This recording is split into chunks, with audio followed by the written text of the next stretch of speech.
vlog. The nurse just left and I am so excited. She accessed me with a 3/4 of an inch needle and look at that. It is completely flush with the skin. I don't even feel it. I can push my wheelchair, I can move my arm. It's like I'm not even accessed. It's totally fine. Of course, I am infusing. I set up the infusion basically all by myself this morning, except for the pump giving us like a little bit of a confusion, but we worked it out. And now I just have this running. It takes me 4 hours to run one bag of saline, so I'll probably be finishing up around 1-ish. Just so excited that the needle works. Now what we have to do is figure out the like best dosage for me for saline, and everything should be good. Nate and I are going out to get some Chipotle. Sorry for my squinting, it's really bright. Because I am actually hungry, and that is one of the things that getting IV fluids does to me. Everybody's kind of stumped as to why the IV fluids help with so wide a range of my symptoms. Geneticist's theory is possibly that it has something to do with the tryptase being elevated in my blood, and that perhaps the IV fluid affects the functionality of the tryptase to some extent by diluting it. But that's the only thing we can really think of that would explain why, you know, almost all of my symptoms decreased with IV fluids, including my GI symptoms. And that's why my GI doctor ordered the port, actually. Going out to get Chipotle, and yes, I am still infusing. Part of my setup is, I mean, if you watch Chronically Jackie, you know what I'm talking about. You know, we have this vibration backpack, we put the pump in it, and the saline, and it goes up to my chest.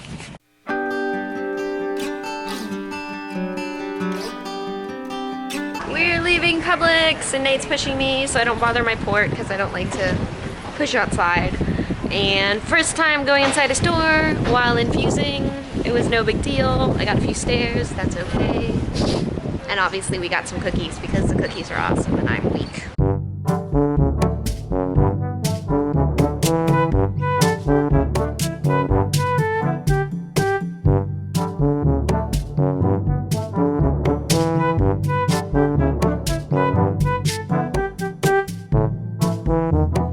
Infusion finished, and I flushed my port with heparin and saline. I ate some burrito, and like, okay, so Chipotle is like the worst food to eat for my gastroparesis because its spice and everything will majorly flare me up. And it did cause some nausea and some bloating, and I can still taste it, to be honest with you. But I wasn't so nauseous that I wanted to vomit, or that I actually did vomit, which is normally what I do when I eat Chipotle. So the infusion definitely helped, and I'm super pumped about that. I'm going to talk to my cardiologist about getting it more regularly, like every day though, just to start off with because of how dehydrated I am. So I'll let you guys know how that goes. And now I'm just like gonna remain accessed today and tomorrow, and then on Tuesday I'll have another infusion. I really don't understand why they made me stay accessed though, because they're gonna change my needle again on Tuesday.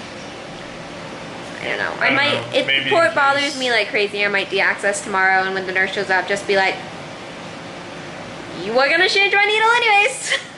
I don't know, maybe in case of emergency, possibly? Makes no sense. Anyways, now we're gonna play some Skyrim. I'm gonna eat my favorite food in the world, a Publix cookie. Nate and I are on our way to his family's house. His family came in this past Wednesday, and I haven't been able to see them at all. And we were discussing, you know, the frustrating aspects of, once again, like, not just trying to build a relationship when you're chronically ill, but trying to keep that relationship by meeting up with people and stuff. There's just a lot of accommodations that have to be made, and the honest to goodness truth is most people don't want to make them, or they simply just don't think of them. We're leaving right now, and it's 7:30, and we're going to go to their house. I run out of spoons at like 8, so I'm going to be using tomorrow's spoons for this. More likely than not, I will have repercussions, and there's no knowing what repercussions those will be for me.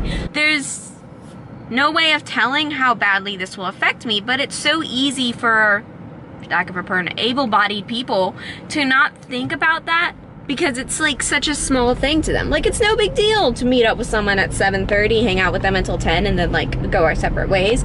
But for me, that's a big deal. Like, that's not something that's easy for me to do. If I do that, it's very, I don't want to say dangerous because that sounds like extreme, but risky maybe. And Nate has gotten used to this, so whenever we make plans to do anything, Nate and I, he kind of factors that in like 9 times, he's gotten so good at it, 9 times out of 10, he can tell whether or not I can do something. Like if his family invites me, he could just be like, no, she can't do that. Which is usually the answer 90% of the time, because that's the other issue. I feel like normal people, they just get like invited to stuff, like they're just like, hey, we're going to go to a movie or to a restaurant or to the beach, and oh yeah, sure, I'm free, let me go.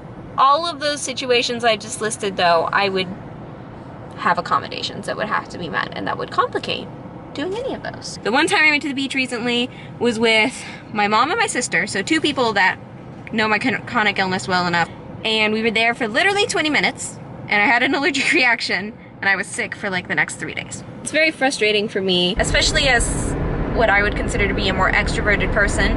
It's really frustrating when I want to hang out with somebody, like Nate's family. Obviously I want to hang out with Nate's family because I'm engaged to him, and who wouldn't want to hang out with their fiance's family? But I can't. They're just gonna want to do things that I can't do, and I feel wrong asking them to completely change their plans for me, and obviously they're not gonna want to do it anyways, so it's a struggle. Isn't it a struggle, babe? Yeah, it's really frustrating when something that seems so simple of like getting ready for plans and making them and what all we can actually do, and like 9 out of the 10 things that we think about, like that immediately knock something off the list of what we can do, people overlook. And it's just like it's kind of really frustrating. And I mean, like, some people may think that they think of like accessibility issues because they have like an old person with them or something like that. It's all about like the like mobility I have part like of it. More problems than your average elderly person. And I would also like to put on the record that even though Nate and I, we think about accessibility and we do everything in our power to make things that we do as accessible for me, I still get repercussions from things that we do. All this to say that even the most accessible things for me personally, I still get sick from. So just like doing things in general is very risky for me. So it's not like I'm like being not willing to take a risk when I say, oh, I won't go to the movie, I won't go to the beach. But just going out in the first place is already taking a risk.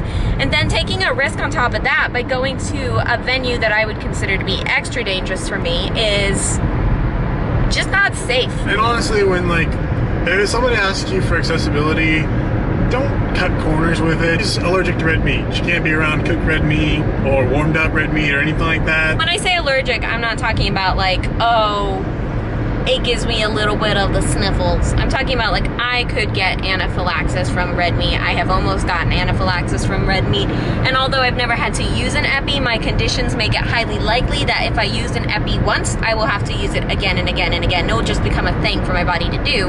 So it's ideal for me to avoid my triggers as much as possible and avoid ever going to that state of anaphylaxis, because once I get there, we don't know if we'll be able to backtrack my body back.